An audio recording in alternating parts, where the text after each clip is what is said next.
नमस्कार दोस्तों, जैसे जैसे 2024 चुनाव नजदीक आते जा रहा है उसी तरह राजनीतिक माहौल भी गर्म हो रहा है। देश में इसी महीने 22 जनवरी को राम मंदिर प्राण प्रतिष्ठा होना है। तो एक तरफ जहां भारतीय जनता पार्टी के पक्ष में माहौल राम मंदिर को लेकर बनना, वहीं विपक्षी अन्य दल नौकरी, शिक्षा, स्वास्थ्य, बेरोजगारी जैसे मुद्दे को लेकर चुनाव में उतर रही हैं। अब ये 2024 लोकसभा चुनाव कितना निर्णायक होगा कि देश की जनता शिक्षा, बेरोजगार, महंगाई इन मुद्दों पे वोट करेगी या भारतीय जनता पार्टी का जो राम मंदिर मुद्दा है वो उस मुद्दे पे भारी पड़ेगा। हम जनता से बात करेंगे, पूछेंगे कि जनता किसके तरफ है, क्या रुझान है जनता का, क्या समर्थन देती है, मंदिर की तरफ जाती है, शिक्षा, स्वास्थ्य, नौकरी, बेरोजगारी के मुद्दे पे वोट करना चाहेगी। हम लोगों से जानना। सर, क्या नाम हुआ आपका? आनंद नाम है। तो आपके लिए 2024 का क्या मुद्दा है? मंदिर या शिक्षा, रोजगार, बेरोजगारी? देखिए जो मंदिर की बात कर रहे हैं, हाँ। मंदिर तो धर्म का वो अलग चीज है, इससे राजनीति से कोई मतलब तो है नहीं। मंदिर जो बनना चाहिए वो बन गया, ठीक है। लेकिन रह गई बात जो शिक्षा व्यवस्था, रोजगारी, भ्रष्टाचार, ये सब मुद्दा उठा रहे हैं। मैं ये कह रहा हूँ कि क्या बेरोजगारी इंडी गठबंधन जो दूर कर देगी? अपने शपथ पत्र में ये लिख के दे, बयान हल्फी बना के दे कि क्या बेरोजगारी कम करेगी या महंगाई कम करेगी। मान लीजिए सारे मुद्दों पे बीजेपी फेल है, तो क्या इनकी तरफ से आश्वासन मिलेगा ये कोर्ट में लिखित बयान हल्फी के द्वारा कि ये भारत की पूरी बेरोजगारी दूर कर देंगे, पूरी अशिक्षा दूर कर देंगे, पूरा स्वास्थ्य व्यवस्था पे ध्यान देंगे? ये इनका बायोलॉज अगर है तो इनको सब चुनेंगे। गठबंधन अलायंस से जी 2% गारंटी की। हाँ, गारंटी चाहिए ना, गारंटी चाहिए ना कि देश के विकास में ये इनका एजेंडा क्या है। ऐसा मोदी जी से कुछ आपकी अपेक्षाएं हैं? तो मोदी जी ने अगर मना किया है, नहीं किया, बेरोजगारी पे नहीं किया, शिक्षा पे नहीं किया, तो इसी से तो वो फेल हो रहे हैं इनके कहने के हिसाब से। तो ये हमें गारंटी देना, तब तो इनको वोट किया जाए। आप बड़ा सवाल उठा रहे हैं। जी, इनकी तरफ से गारंटी होनी चाहिए, बयान हल्फी होनी चाहिए लिखित कोर्ट के द्वारा कि मैं इन मुद्दों, मैं 2 करोड़ नौकरी दूंगा, मैं महंगाई दूर कर दूंगा, मैं स्वास्थ्य व्यवस्था में शिक्षा और ये सारी व्यवस्थाओं को ये सही सटीक करेंगे। तो अगर ये हमें गारंटी दे तो इनको वोट देने के लिए हम तैयार हैं। अब बिना गारंटी के हम वोट नहीं देंगे। मतलब बिना गारंटी के हम इनको वोट नहीं देंगे। और लोगों से बातचीत करते हैं। एक तरफ जहां 24 में चुनाव है, वहीं इसी महीने प्राण प्रतिष्ठा है। तो एक तरफ इंडिया अलायंस, विपक्षी दल बेरोजगारी, शिक्षा, स्वास्थ्य, भूखमरी इन सब मुद्दों को लेकर चुनाव में उतर रहे हैं। वहीं बीजेपी को एक बड़ा प्रोजेक्ट जो हैंडल कर रहा है वो राम मंदिर उनको प्रोजेक्ट कर रहा है बीजेपी को। इसमें खुले तौर पे समझा जा सकता है माहौल देके। लेकिन आम जनता क्या सोचती है, हम जानना चाहते हैं कि आप क्या सोचकर 2024 में वोट करने वाले? आम जनता विकास के नाम पे वोट करेगी इस बार भी, क्योंकि उसको आवास मिला, उसको शौचालय मिला, उसको घर मिला, उसको राशन मिला, उसको शासन मिला, कानून व्यवस्था एक नंबर पे, सरकारी अस्पताल में तुरंत दवा, तुरंत इलाज। तो राम मंदिर तो हमारी आस्था है। 500 वर्षों की तपस्या हम लोग की, राम मंदिर भव्य बन रहा है। राम मंदिर पे हमें कोई राजनीति नहीं करनी है। और आपने भी देखा है कि भी पिछले 2 महीने पहले, सुनिए, पिछले 2 महीने पहले आपने देखा 5 राज्य चुनाव, 3 राज्यों में पूर्ण बहुमत सरकार में है, तो उसमें राम मंदिर हमने रिजेक्ट किया का, ये राम मंदिर पर वोट मांग रहे हैं। ये गलत बात है, विपक्ष की ये मानसिकता है। और विपक्ष कहीं दूर दूर तक मिल लो के महागठबंधन खटबंधन कभी नहीं ये होगा सफल, क्योंकि जनता सिर्फ विकास के नाम पे वोट देगी, क्योंकि जनता को सब कुछ लाभ मिल रहा है और आगे भी जितनी लाभ हम मिलने वाले आगे भी मिलेंगे। तो देश की जनता विकास के मुद्दे पे वोट करेगी? बिल्कुल बिल्कुल। अरे यार, विकास हमने क्या नहीं किया, हमने लेकिन विकास 10 साल हो गया, लोग आवाज उठा रहे हैं, लोग इस बात को जिक्र कर रहे हैं कि देखिए पिछले 10 साल से हो गया, अभी तक विकास को क्या नहीं विकास लाए यार, क्या नहीं विकास हुआ है? जो 60 साल इन्होंने भ्रष्टाचार किया है, लूटा है विपक्ष वालों ने, उनसे सवाल करो। हमारा अभी हमने 50 काम ऐसे नया है जो प्रधानमंत्री नरेंद्र मोदी जी के नेतृत्व हम तुमको गिना सकते हैं। 50 काम ज्यादा गिना देंगे। 50 काम है जो जनता को डायरेक्ट सीधे लाभ मिलना है यार। वो भी 50 काम जितने काम है धरा तो तुमको दिख रहा है। आज तुम पूरे घूम लो, यहाँ से बनारस, आजमगढ़, मऊ, गाजीपुर, देवरिया, बलिया, गोरखपुर, महाराजगंज, सिद्धार्थनगर, नौतनवा, बस्ती, गाजीपुर, इतना सब रोडे गांव की चमचमा रही हैं। क्या बात करोगे यार, रोड सब कुछ एकदम पूरा चकाचक। चकाचक है। इस बार भी विकास के नाम पर गिरेगा और 2024 में हाँ, नरेंद्र मोदी की पुनः तीसरी बार सरकार बनेगी और नरेंद्र मोदी हैट्रिक 400 पार 400 पार।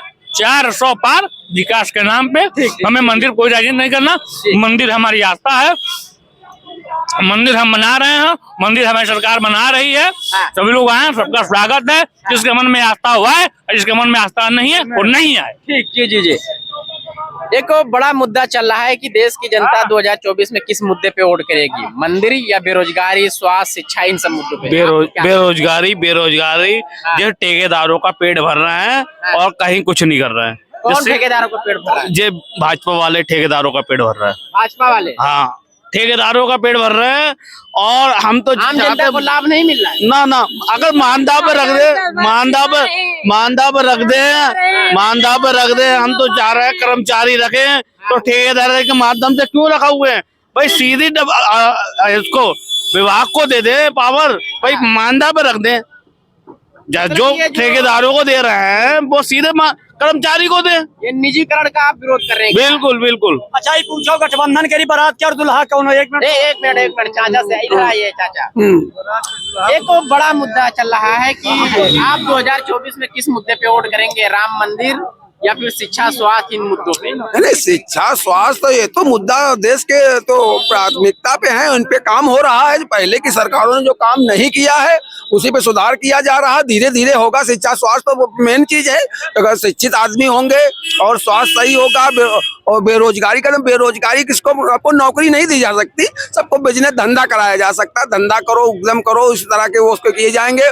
और सबको सरकारी नौकरी भी नहीं दी जा सकती और नौकरी ना दे, मानना पर रख दे। हाँ, सुनिए, और मान देश सरकारी जहाँ शब्द लग जाता है, इस देश का यही दुर्भाग्य रहा है। जहाँ सरकारी शब्द लग गया वहाँ का कर्मचारी चाहे जो हो वो अपने आप को ये समझता कि मैं तो अब भारत सरकार का दामाद हो गया हूँ, काम करने की कोई जरूरत नहीं, चाहे जितना भ्रष्टाचार करूँ, चाहे जितना जनता आवे उसको मार के भगा दूं। अब प्राइवेट में यह है कि नहीं करोगे कल उठा के तुमको भगा दिया जाएगा। आपने जो अभी बात कही है कि सरकारी दामाद समझ लेता है, आप इस बात को मोदी सरकार में भी कबूल कर रहे हैं कि नहीं कर रहे हैं? नहीं तो नहीं, हम कह रहा हूँ कम हुआ है, खत्म नहीं हुआ। फिर मैं कह रहा हूँ कम हो रहा है, सुधार हो रहा, सुधार बहुत हुआ है। अभी और सुधार की जरूरत है। अभी तो सुधार के अब 2024 के बाद जहां पुनः तीसरी बार प्रधानमंत्री नरेंद्र मोदी भारतीय जनता पार्टी की सरकार बनेगी, सुधार हो जाएगा। आप देख लीजिएगा, सारी व्यवस्था सही हो जाएगी और समझिएगा। और कुछ नहीं, जो ये भी लोग चिल्ला रहे हैं, जब कोई कड़ा कानून कड़ा घर में तुम लगा दोगे तो थोड़ा परेशानी होती है, थोड़ा समस्या आएगी। समस्या जनता को आ रही हो सकता है कानूनों को जैसे, लेकिन वो धीरे धीरे सुधार होगा। में लगा नहीं पाएगा। नहीं, 10 साल में क्या, अबे कम से कम 20 साल लगेगा। 10 साल तुम कर रहे हो और क्या 60 साल का? मोदी जी 2047 तक का इसको सही कर देंगे। परेशान है मोदी जी नहीं, भारतीय जनता पार्टी जो देश की बात करेगी, जनता हित की बात करेगी, जनता उसको चुने। कोई किसी वो नहीं, वो सबका साथ, सबका विश्वास। क्या कहना चाहेंगे? 2014 में नरेंद्र मोदी की सरकार बनी। 2016 में पोस्ट ऑफिस में एमटीएस का पोस्ट आई पूरे भारत में। हमारी बेटी ने भी फॉर्म भरा, उसमें उसका एग्जामिनेशन भी हुआ, लोगों से पैसे भी जमा कराए गए। एग्जामिनेशन के बाद एक दिन फोन आता है हमारी बेटी के मोबाइल पर, आप मिस प्रज्ञा बोल रही हैं? उसने कहा हाँ बोल रहे हैं, रिकॉर्डिंग थी मेरे पास में। वो बोलता है कि आपने एमटीएस का एग्जाम दिया था, रोल नंबर ये है। बिल्कुल सही है। उसके बाद वो कहते हैं कि आप 1 लाख रुपया दे दीजिए तो हम आपको पास करा देंगे, आपको नौकरी मिल जाएगी। हमारी बेटी ने कहा ना हम पैसा देंगे, ना हमें इस तरीके की नौकरी चाहिए, घूस दे करके। रिकॉर्डिंग है। उसने फोन काटा और फिर उस आदमी ने कहा कि अगर आप नहीं देंगे तो आप पास नहीं होंगे, फेल हो जाएंगी। ये साक्षात है। ये हाँ भी मेरे पास रिकॉर्डिंग है। और सुन लो मेरी बात को, सुनो यार मेरी बात, पंडित जी पहले सुन लो फिर बोलो। फिर मैंने पीएमओ को फोन किया उसी समय, इसी टाइम का 7:30-8 बजा रहा होगा रात में। मैंने पीएमओ को फोन किया। पीएमओ में फोन उठाने वाले व्यक्ति ने कहा कि आप कहाँ पड़े हैं, देश ऐसे ही चलता है, आप जाइए, कुछ होता नहीं है। ये पीएमओ ऑफिस ने कहा। उसके बावजूद हिमांशु मिश्रा थे यहाँ पर, पीएमजी ऑफिस में उनको मैंने लिखित ये बहुत कंप्लेंट दी। बड़ा मैं नाम बता रहा हूँ यार, बात करें तो समझ में आया है। मैं आपको आपको ऑफिस से इस तरह जवाब जी मिला इस आपको? तरीके का जवाब मिला। मैंने पीएमजी ऑफिस में दूसरे दिन सुबह जा करके कंप्लेन करी। हाँ, हिमांशु मिश्रा थे वहां पर काम कर, इनके शायद डायरेक्टर थे, एडिशनल डायरेक्टर थे, हमें नहीं जानते पूरा पद क्या था, और डायरेक्टर से भी मिला। उन्होंने मेरी कंप्लेन ली, उसकी रिसीविंग मेरे पास है। 1 महीने बाद मेरे पास पत्र आता है कि साहब आप परेशान ना हो, रिजल्ट तैयार हो गया है और इन अफवाहों पर ध्यान ना दें और नौकरी मिलेगी बच्चों को।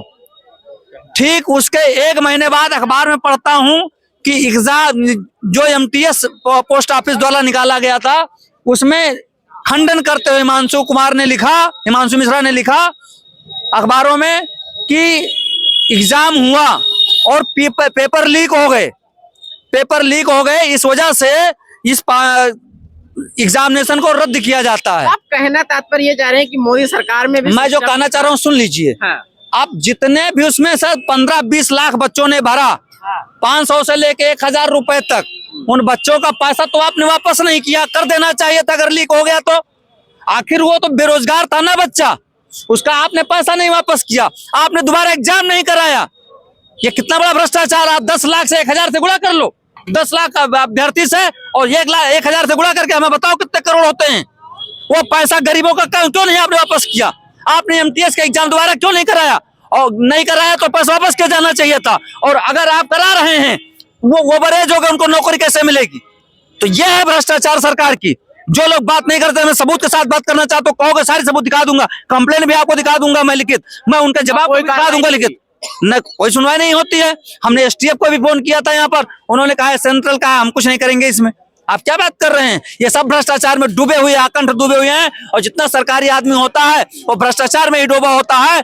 और वही भ्रष्टाचारी जा करके IAS IPS अधिकारी जा करके फिर से MP MLA बनता है। आप गिन डालिए, कम से कम 50% से ज्यादा IAS IPS मिलेंगे आपको, PPS मिलेंगे, PCS मिलेंगे। जाकर के वो बैठने वाले संसद में और लोकसभा में और राज्यसभा में जाकर के बैठते हैं, वो क्या न्याय देंगे? जो खुद चोरी करके आए हुए हैं और उन्हीं से पैसा वसूल करके सारा विभाग का पैसा मंत्री वसूलता है, विधायक वसूलता है। कि झूठा है तो बता कर दिखावे कोई आदमी कि ये गलत है। ठीक है, एक मिनट, आप कुछ और लोग क्या कहना चाहेंगे? एक मुद्दा है 24 में कि राम मंदिर या शिक्षा बेरोजगारी, किस मुद्दे पे देश की जनता वोट करने वाली है? देखिए, शिक्षा और बेरोजगारी सरकार सब पे कटबंध है और कर रही है काम। सरकार काम कर रही है, काम बिल्कुल देखिए, बेरोजगारी का आंकड़ा भारत में बढ़ता जा रहा है। देखिए बेरोजगारी का जो मतलब बढ़ता जा रहा है, उसके लिए प्रधानमंत्री जी ने, और आदमी को जानकारी नहीं होती। सबसे बड़ी चीज है कि जानकारी नहीं है आदमी को। उसके तहत तमाम क्या जानकारी नहीं है भाई, जैसे इनके जो वो चल रहे हैं, जैसे तमाम प्रकार के योजनाएं, मतलब मोदी सरकार 10 साल में अपनी योजनाएं लोगों तक पहुंचा नहीं पाई। नहीं, देखिए पहुंचा रही है, लेकिन ऐसे स्तर पे जैसे जब तक के पूरा जागरूक नहीं होगा, बहुत ऐसी योजनाएं लागू हुई हैं जो जनता तक बीच में पहुंच चुकी हैं, लेकिन वही ले रहे हैं जो नीचे तबके के जो है लोग, उनको उठाने का काम सबसे पहले सरकार ने किया है। जो सबसे जो नीचे लोग उसमें जो है, और हर चीज में सरकार एक बिल्कुल मजबूती से लड़ रही है, मजबूती के साथ में। और विकास आपको दिख रहा होगा ये सारी चीजों में, इस सालों जो है उसमें जो है। अभी आप लखनऊ में ले लीजिए, कितने ओवरब्रिज बन रहे हैं, कितने रेलवे, ये आप चले जाइए इसे पॉलिटेक्निक से और सीधा जाकर के कहाँ जोड़ रहे हैं। लोग ये सवाल कर रहे हैं कि उत्तर प्रदेश में जब अखिलेश यादव की सरकार थी तो लखनऊ में मेट्रो चला। हाँ। योगी जी के शासन में 5 ऐसे स्टेशन का नाम बताइए जो योगी शासन ने चालू किया। देखिए, शासन चालू करने में आप आसान नगर चले जाइए, खुद देख लीजिए। आप मीडिया के लोग हैं ना, उसको चले जाइए, देख लीजिए। गोमती नगर देख लीजिए कि कितने धड़ाके से रातों दिन काम हो रहे हैं। सुन लीजिए, गोमती नगर में आप चले, वहाँ तो 5 स्टार मतलब पूरा वो माल और सब कुछ वहीं पे बन रहा है ना, टोटल पूरा बहुत वो बन रहा है, वो छोटा मोटा नहीं बन रहा है। गोमती नगर को डेवलपमेंट करने का तो क्रेडिट मायावती जी को जाता है। किसको? वो अटल जी का स्टेशन था, अटल जी ने गोमती नगर को स्टेशन बनाया था, उनकी इच्छा थी। उसी प्रकार से भव्यता के साथ में गोमती नगर रेलवे स्टेशन बन रहा है, और इस प्रकार से वहाँ काम नहीं हो रहा है। आप जाइए रेलवे के डिब्बे में बैठ करके, वहाँ कैंटीन खुली है रेलवे के डिब्बे में, जो है वहाँ जाइए, आप खाइए पीजिए आराम से। तमाम लोग वहाँ जाते हैं, खाली देखने के लिए जा रहे हैं गोमती नगर में। जो है गोमती नगर स्टेशन को इस तरह बनाया गया कि लोग देखने के लिए जा रहे हैं। भी तमाम लोग देख भी रहे हैं, बन रहा है, ऐसा तो है नहीं कि बन नहीं रहा है, वो पूरा कंप्लीट हो रहा है एकदम से। तो नगर है, गोमती नगर है जी। कहीं मतलब जितने भी स्टेशन है और दोहरीकरण हो, रेलवे लाइन की डिब्बे का हो, सौंदर्यीकरण हो, सारा कुछ जो है आपको दिख रहा है। ऐसा नहीं है कि आपको दिख नहीं रहा है, लेकिन बस उसकी बताने की जरूरत है। तो 2024 में सरकार का मैनिफेस्टो यही होगा, बिल्कुल होगा। जो काम किए हैं तो कामे के ऊपर तो जा रहा है भाई। आज किसानों को कोई भी सरकार आज तक के 1 रुपया नहीं दे पाई। सरकार मोदी की बनी, किसानों जो गरीब किसान को पैसा नहीं मिलता था। बताइए ना हमको जो पैसा मिल रहा था हमको 6,000 रुपया प्रति साल किसानों के जो है वो पैसा आया कई बार, और वो खाली नाम देख करके और बात देख करके। वहाँ पहले गल्ला बढ़ता था ना गाँव में, कोटेदार के पास गल्ला लेके आता था प्रधान जी, कोटेदार 2-4 किसान वाली बात कर रहे हैं सर। लेकिन ये भी याद रखना चाहिए कि इसी सरकार में किसानों की शहादत भी हुई है। नहीं देखिए, शहादत तो कुछ चीजें गलत फहमियां होती है जब हर चीज की, उसको सरकार ने जो कानून लाया था किसानों के लिए, उसी कानून के तहत कितने किसानों ने आत्महत्या ली। देखिए वो तो करने के लिए आदमी, देखिए जब एक जन आंदोलन, सुन लीजिए, जन आंदोलन होता है उसमें करने के लिए तो बहुत कुछ होता है। सुन लीजिए, बहुत कुछ होता है। हम भी किसान यूनियन के 10 साल तक के किसान यूनियन जिला सचिव बहराइच रहा हूँ टिकैत के से। टिकैत जी से कोई मतलब वो आपसे बता रहा हूँ, लेकिन सुन लीजिए आप सुनिए किसानों के बारे में। और सीधा हमारा जो है राकेश टिकैत जी से जो है वो होता है। कोई मतलब ये नहीं हमारी उनकी राकेश टिकैत जी से बात होती थी।